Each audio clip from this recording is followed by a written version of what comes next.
অনেকেই বলে আমি নাকি জামাতের বিরোধিতা করি। আসলে আমি কোনোদিনই জামাতের বিরোধিতা করি নাই, বরং জামাত সমর্থিত কিছু বিতর্কিত লোক, যেমন আমির হামজার বিতর্কিত বক্তব্য, তারেক মনোয়ারের বিতর্কিত বক্তব্য, এরকম কিছু বিতর্কিত বক্তব্য, তারপরে পূজা মণ্ডপে গিয়ে এই যে রোজা পূজা এইরকম বিতর্কিত বক্তব্যের আমি কড়া প্রতিবাদ করেছি। কেন করেছিলাম?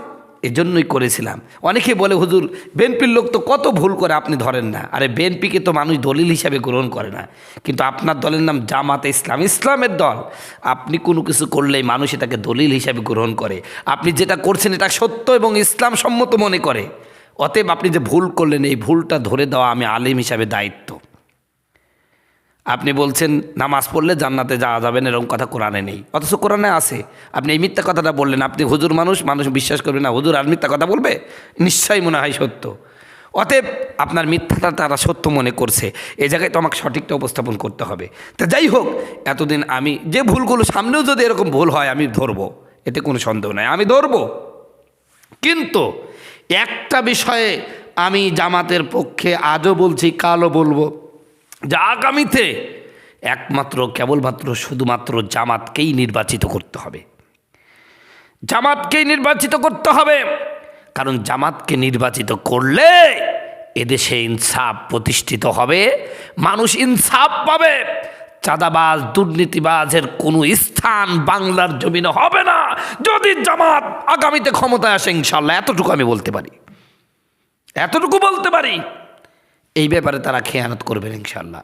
কারণ জামাতের যতগুলো ক্যান্ডিডেট তারা নির্বাচন করেছে, 90% ক্যান্ডিডেট, 90 নয় প্রায় 99% ক্যান্ডিডেট তারা চরিত্রের পরীক্ষায় 100 পেয়ে উত্তীর্ণ হয়েছে। সকলে বলেন আলহামদুলিল্লাহ। অতএব এজন্যই আগামীতে জামাতকে ক্ষমতায় আমরা দেখতে চাই। অতএব আপনারা দল মত নির্বিশেষে, ধর্ম জাতি নির্বিশেষে সকলকে জামাতকে বিজয়ী করুন, সকলে জামায়াতকে বিজয়ী করুন। একবার হুজুরদের শাসনের ছায়াতলে আসেন, দেখবেন আপনাদের সকল প্রকার ধারণা পাল্টে যাবে ইনশাআল্লাহ। কত অপপ্রচার করা হয়, কয় ঘরের মধ্যে বস্তাবন্দি হয়ে থাকলে জামাতকে ভোট দাও, মিথ্যা কথা। আরে ভাই, ভোট আপনারা চান, কিন্তু এই মিথ্যা কথাগুলো কেন বলেন? জামাত ইসলাম পাস করলে আমার দেশের মেয়েরা তারা বস্তাবন্দি হয়ে যাবে, মেয়েরা কোনো কাজ করতে পারবে না।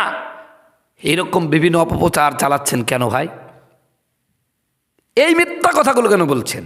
বিশেষ করে নাস্তিক মুরতাদগুলো একদম মাজার কাপড় খুলে লেগে গেছে এই অপপ্রচার। ঢাকা ভার্সিটিতে তো জামাতের সমর্থিত প্যানেল জিতেছে, কি ওখানকার মেয়েরা চলাফেরা করছে না? রাজশাহীতে করছে না? তারপরে চট্টগ্রাম বিশ্ববিদ্যালয়ে করছে না? তারা কি, মেয়েরা কি সব বস্তাবন্দি হয়ে গেছে? তো এই আবাল মার্কা কথা কেন বলেন? আপনি যখন ভালো পরিবেশ পাবেন, আপনাকে বাধ্য করা লাগবে না, আপনি নিজেই ভালো হয়ে যাবেন। যেখানে সবাই চোর, একজন ভালো থাকতে পারে না, ও চোর হয়ে যায়। ঠিক যেখানে সবাই ভালো, একজন চোরও খারাপ থাকতে পারে না, সেও ভালো হয়ে যায়।